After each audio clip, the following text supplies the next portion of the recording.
ನಾನು ಮೊದಲ ಬಾರಿ ಗೆದ್ದಿದ್ದೀನಿ. ಎಲ್ಲರಿಗೂ ನಾನು ಆಭಾರಿಯಾಗಿದ್ದೀನಿ. ನಮ್ಮ ಎಲ್ಲ ಮುಖಂಡರು, ಎಲ್ಲ ಸಾರ್ವಜನಿಕರಿಗೂ ನಾನು ಸಚಿವನ ಆಗಬೇಕು ಅನ್ನೋ ಒಂದು ಆಸೆ. ಆದರೆ ಮುಖ್ಯಮಂತ್ರಿ ಡಿ ಕೆ ಶಿವಕುಮಾರ್ ಅವರು ಮುಖ್ಯಮಂತ್ರಿ ಆಗಬೇಕು ಅಂತ ಆಸೆ ಪಟ್ಟವ್ರಲ್ಲಿ ನಾನು ಒಬ್ಬ. ಅವರು ಮುಖ್ಯಮಂತ್ರಿ ಆಗಿರೋದು ನಾನೇ ಆದಂಗೆ. ನನ್ನ ಬದಲು ನನ್ನ ಸ್ನೇಹಿತರ 5 ಜನಕ್ಕೆ ಹೊಸಬರಿಗೆ ಮಂತ್ರಿ ಕೊಡಿ ಅಂತ ಮೊದಲೇ ಏನು ಕೇಳಿದ್ವಿ. ಆ ನಿಲುವಲ್ಲಿ ಏನು ಬದಲಾವಣೆ ಇಲ್ಲ. ನಾನು ಇನ್ನೊಂದಷ್ಟು ನಮ್ಮ ಮಂಡ್ಯ ವಿಧಾನಸಭಾ ಕ್ಷೇತ್ರಕ್ಕೆ ಕೆಲಸವನ್ನು ಮಾಡ್ತೀನಿ, ಬೇರೆಯವ್ರಿಗೆ ಕೊಡಲಿ. ಗೊಂದಲ ಇದೆಯಾ ಸರ್ ಸಚಿವ ಸ್ಥಾನ ಕೊಡೋದ್ರಲ್ಲಿ? ಏನಾದರೂ ಈಗ ಕಳೆದ ಬಾರಿ ಚಲರಾಯಸ್ವಾಮಿ ಅವರು ಆಗಿದ್ರು, ಸೊ ಈ ಬಾರಿನೂ ಅವ್ರನ್ನೇ ಕಂಟಿನ್ಯೂ ಮಾಡ್ತಾರೆ ಅಥವಾ ಗೊಂದಲ ಇದೆಯಾ? ಯಾರಾದರೂ ಆಕಾಂಕ್ಷಿಗಳು ಒತ್ತಡ ಇರ್ತಾರೆ? ನಮ್ಮಲ್ಲೇನು ಗೊಂದಲ ಇಲ್ಲ. ಕಳೆದ ಬಾರಿನೂ ಎರಡನೇ ಟರ್ಮ್ನಲ್ಲಿ ಫಸ್ಟ್ ಟೈಮಲ್ಲಿ ಏನು ಚಲವಣ್ಣ ಪ್ರಮಾಣ ವಚನ ತೊಗೊಂಡಿಲ್ಲ, ಎರಡನೇ ಟೈಮಲ್ಲೇ ತೊಗೊಂಡಿದ್ದು. ಈಗಲೂ ವಿಶ್ವಾಸ ಇದೆ, ನಮಗೆ ಅತೀವವಾದ ವಿಶ್ವಾಸ ಇದೆ. ಎರಡನೇ ಟೈಮಲ್ಲಿ ಅವರು ನಮ್ಮ ಜಿಲ್ಲೆಯಲ್ಲಿ ಯಶಸ್ವಿಯಾಗಿ ಮುನ್ನಡೆಸಿದ್ದಾರೆ. ಅವರು ಮತ್ತೆ ಮಂತ್ರಿ ಆಗ್ತಾರೆ ಅನ್ನೋ ಒಂದು ವಿಶ್ವಾಸ ಇದೆ. ಇದ್ರ ಜೊತೆಗೆ ಬಾಬು ಬಂಡಿ ಸಿದ್ದೇಗೌಡರು ಕೂಡ ಮಂತ್ರಿಗಿರಿಯನ್ನು ಕೇಳ್ತಾ ಇದ್ದಾರೆ. ಅವರ ಕುಟುಂಬ ಹಲವಾರು 40-50 ವರ್ಷದಿಂದ ಸೇವೆ ಮಾಡ್ತಾಯಿದ್ದೀವಿ. ನಾನು ಕೂಡ ಸತತವಾಗಿ 3 ಬಾರಿ MLA ಆಗಿದ್ದೀನಿ. ನನಗೆ ಕೊಡಿ ಅಂತ ಕೇಳಿದರೆ ಅವ್ರನ್ನೂ ಕನ್ಸಿಡರ್ ಮಾಡಿ 2 ಕೊಟ್ಟರು ನಮಗೆ ಸಂತೋಷ.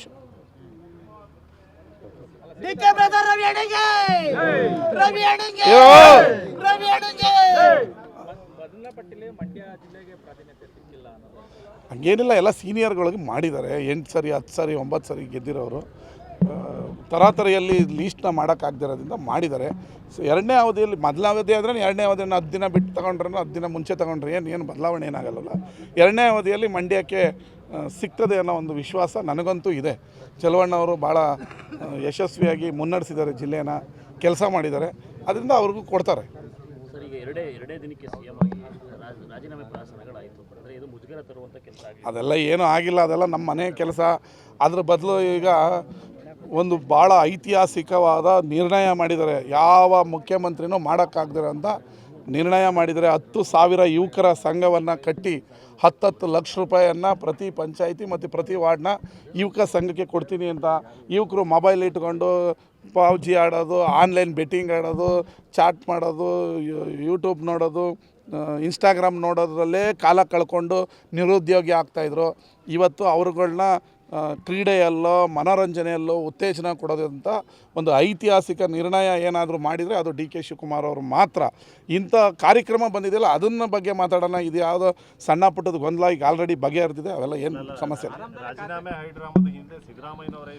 ಅದೆಲ್ಲ ಸುಳ್ಳು ರೀ. ರಾಮ ಭರತ, ರಾಮ ಲಕ್ಷ್ಮಣ ಹೆಂಗಿದಾರೋ ಹಂಗೆ ಡಿ ಕೆ ಶಿವಕುಮಾರ್ ಅವರು, ಸಿದ್ದರಾಮಯ್ಯ ಅವರು ಇದ್ದಾರೆ. ಸುಮ್ಮನೆ ಇವರು ಈ ವಿರೋಧ ಪಕ್ಷದವ್ರಿಗೆ ಅವ್ರಿಗೇನು ಅಂದರೆ ಏನು ಜಗಳ ಆಗ್ತಾ ಇಲ್ವಲ್ಲ, ಅವ್ರ ಕೆಲಸ ಏನಂದರೆ ಜಗಳ ಆದರೆ ನಾವು ಬರೋಣ ಅಂತ. ಅವರು ನಮ್ಮ ಸಂಘಟನೆಯಿಂದ ಮತ್ತೆ ಸರ್ಕಾರ ತರಬೇಕೇನಿಲ್ಲ. ಕಾಂಗ್ರೆಸ್ಸಲ್ಲಿ ಜಗಳ ಆಗುತ್ತಾ ಅಂತ ಹಿಂಗೆ ಮೇಲೆ ಬೀಳ್ತು ಅಂತ ಬಾಯಿ ಬಿಟ್ಕೊಂಡು ನೋಡ್ತಾ ಇದ್ದಾರೆ ಅಷ್ಟೇ. ಯಾಕೆ ಸರ್ ಅಷ್ಟೊಂದು ಬೇಡಿಕೆ ಬೆಂಗಳೂರು ನಗರಾಭಿವೃದ್ಧಿ ಖಾತೆನಲ್ಲಿ? ಬೆಂಗಳೂರು ನಗರಾಭಿವೃದ್ಧಿ ಬೇಡಿಕೆ ಅಲ್ಲ, ಬೆಂಗಳೂರು ನಗರವನ್ನು ಅಭಿವೃದ್ಧಿ ಮಾಡುವ ನಿಟ್ಟಿನಲ್ಲಿ ಚಿಂತನೆ ಇದು. ಅವರು ಈಗ ಎಕ್ಸಾಂಪಲ್, ನಾನು ಮಂಡ್ಯ ಉಸ್ತುವಾರಿ ಆಗಬೇಕು ಅಂತಲೇ ಹೊರತು ಬೆಂಗಳೂರು ಉಸ್ತುವಾರಿ ಆಗ್ತೀನಿ ಅನ್ನೋಕ್ಕಾಗ್ತದ?